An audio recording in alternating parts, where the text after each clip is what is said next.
Just finished binging Sakamoto Days, Part 2.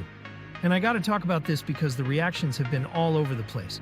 Some people are saying it's amazing, others think it's disappointing. And honestly, I can see both sides. I stayed up way too late binge-watching this thing, and now I'm running on coffee. But I had to get my thoughts out there because this show has me feeling some type of way. So let's dive into what's actually happening with this season and why people can't agree on it. Okay, real talk. I wasn't completely sold on Part 1. Don't get me wrong, the concept is brilliant. Former legendary assassin becomes a wholesome convenience store dad? That's gold right there.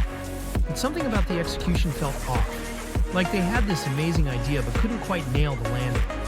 So when Part 2 got announced, I was cautiously optimistic. Then episode 12 dropped and Twitter lost its mind. Half the people were posting fire emojis, the other half looked genuinely disappointed, and I'm just sitting here like, what did I miss? Naturally, I had to see what all the fuss was about. And let me tell you, this has been a wild ride from start to finish. So episode 12 premieres, and immediately people are in the comments going, this feels rushed, and where's the Sakamoto energy we fell in love with? I'm reading these reactions thinking maybe I need to adjust my expectations. But then something crazy happened. Episode 13 drops and suddenly everyone's doing complete 180s.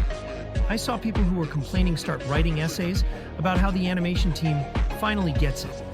Like, same usernames, complete opinion flip.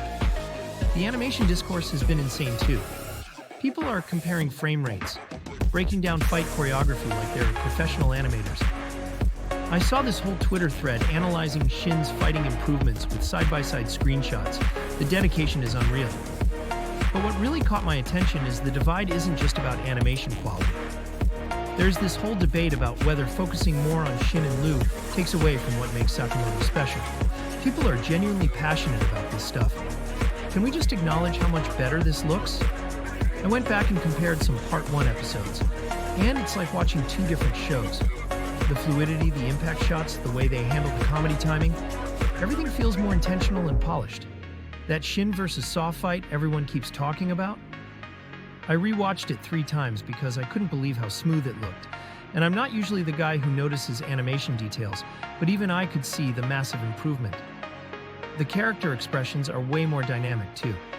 Sakamoto's reactions during the funny moments actually made me laugh out loud. In Part 1, sometimes the comedy fell flat because the timing wasn't quite right. Now it's crisp and actually lands. Someone compared it to early Mob Psycho 100, and honestly, I can see the similarities. There's this fluidity that just draws you in. This is where things get spicy in the community. Part 2 really leans into developing Shin and Lu, and I'm actually loving Shin's arc. This kid went from quiet mind reader to tactical genius who can hold his own in serious fights. That scene where he predicts his opponent's moves 3 steps ahead had me on the edge of my seat. But here's where it gets divisive. Some people are not having it. I've seen comments like, I didn't sign up for the Shin show and bring back unstoppable dad Sakamoto. And okay, I get it. We all fell in love with Sakamoto being this casual powerhouse who could handle anything while thinking about dinner.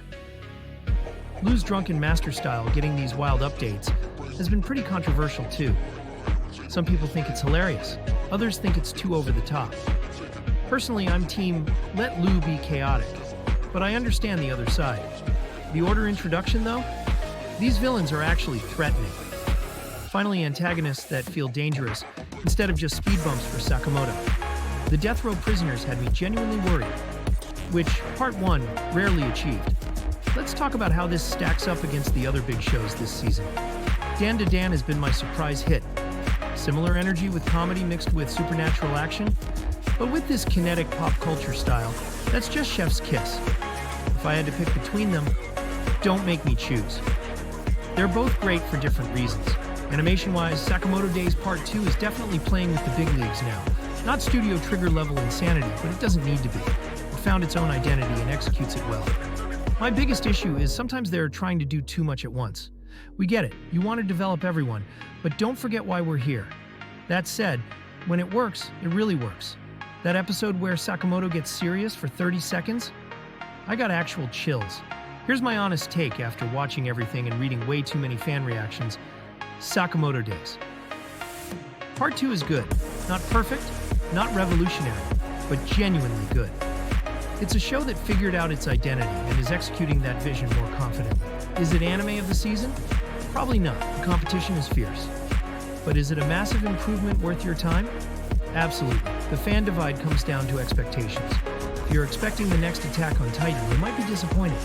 But if you want solid action comedy with heart and improved animation, this delivers. The show works best when it embraces what makes it unique. The domestic assassin concept, creative team fights, and Sakamoto's gentle giant energy. When it tries to be generic battle anime, it's fine. When it leans into its weird charm, it's fantastic.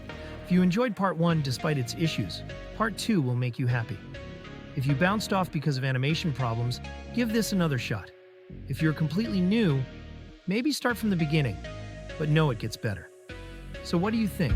Are you team Part 2 glow up, or team still not reaching its potential? I genuinely love hearing different perspectives on shows like this. And what other seasonal anime should I check out? This year has been absolutely stacked, and I'm always looking for recommendations. If you made it this far, thanks for letting me ramble about anime for 10 minutes. If this helped you decide whether to watch Sakamoto Days Part 2, hit that like button. Subscribe if you want more anime discussions. I've got plenty of opinions to share. Until next time, keep watching good stuff. Later.